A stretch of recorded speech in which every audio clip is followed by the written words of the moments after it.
Okay, here we are in Colorado. Our plunge pool hot tub.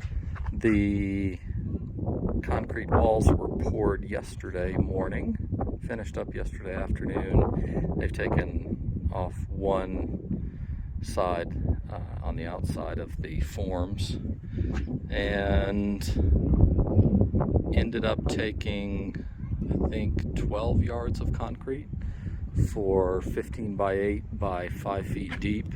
You can see the amount of structural stuff they had to put in here to offset the weight of the concrete to keep it from bowing. Pretty impressive, the amount of support.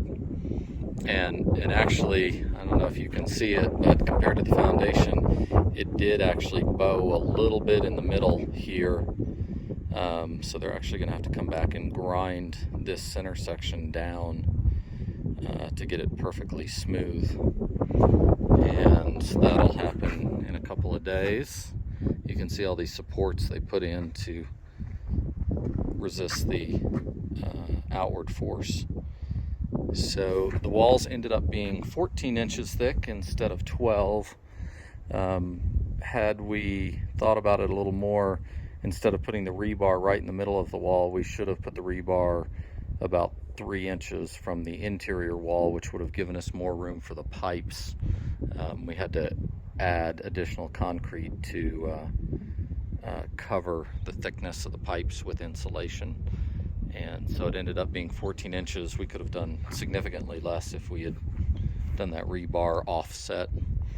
So a lesson, if somebody's ever going to do one themselves, to offset the rebar a little bit toward the inner side of the pool. You can see again here the support all the way around the outside. So this will all be stripped off here in a couple of days, and then the interior, they're gonna do a bench around 270 degrees of the interior to sit on, and then 2 lounge chairs built out of concrete down at that far end. And then we're going to have a set of stairs at that far end you're looking at now to get in. And with that, there will also be some recessed receivers for 2-inch pipe put into the steps going in, so that we can add a handrail if we ever wanted to. So those are going to go in.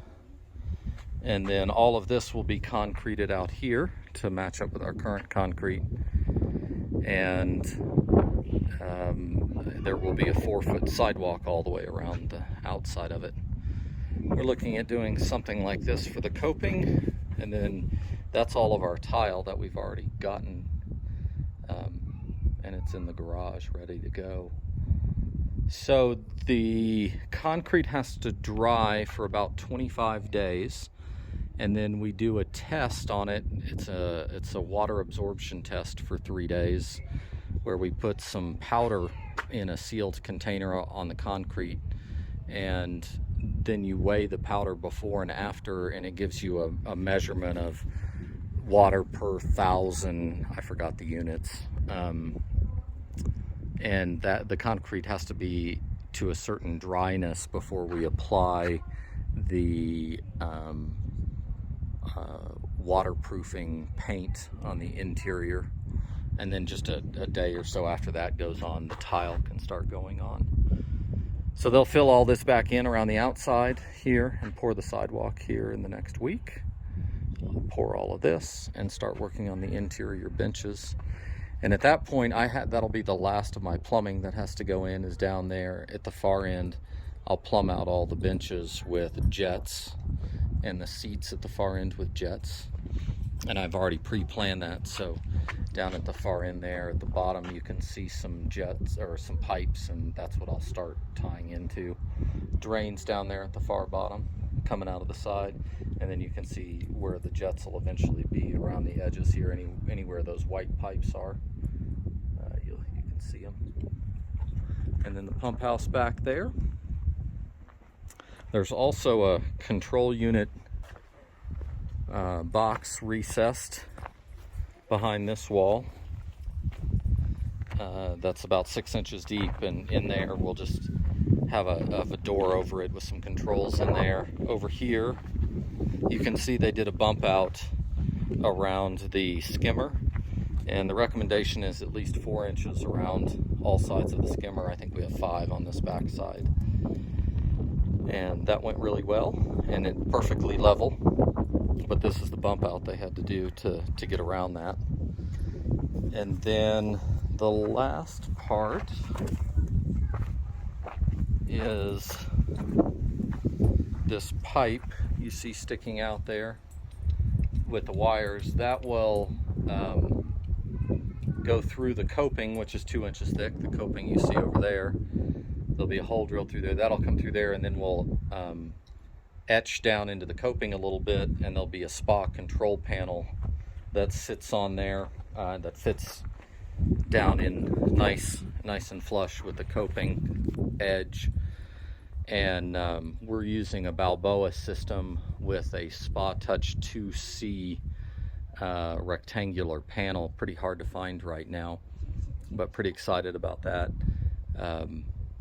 for the controls. And that'll control the water flow, the air, blowers, light. There's one light in here, and temperature.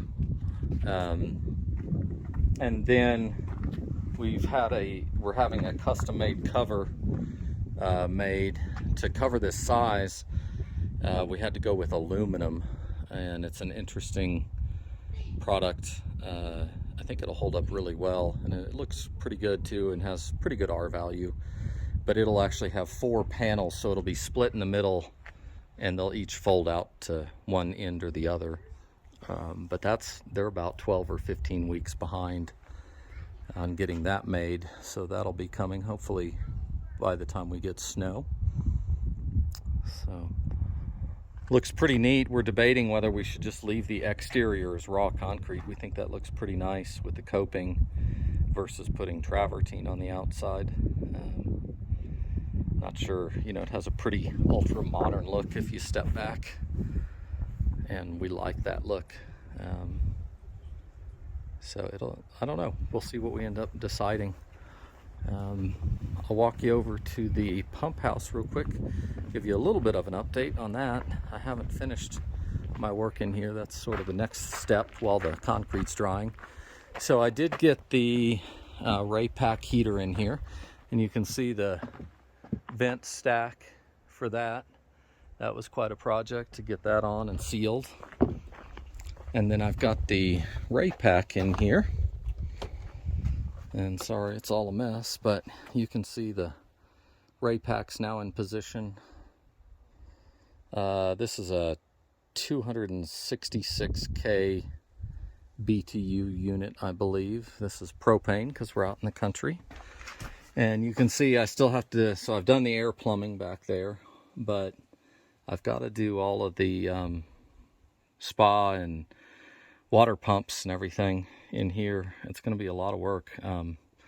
This room is 8 by 5, and I'm going to have to be very careful to make sure I have enough room for everything. I'm actually going to have to go up to a second tier, so there'll be stuff on the concrete, and then I'm going to build a metal shelf over some of it here and run some of the pipe up and have a little equipment elevated over the other. So if you do this, it wouldn't have been hard for me to do another 2 feet, like an 8 by 7 or 10 by 8 or something. Like 10 by 8 would probably be the best. If I had to do it again, that would make, at least I wouldn't have to plan quite as carefully. I'll get it all in here, but not there yet. There's the chlorine generator on the wall. I've hung that and getting that ready, and some audio visual stuff that we're going to do. But pretty exciting. Let you know when we get to the next update. If you've liked this video, please do like, share and subscribe to the channel. See you on the next video.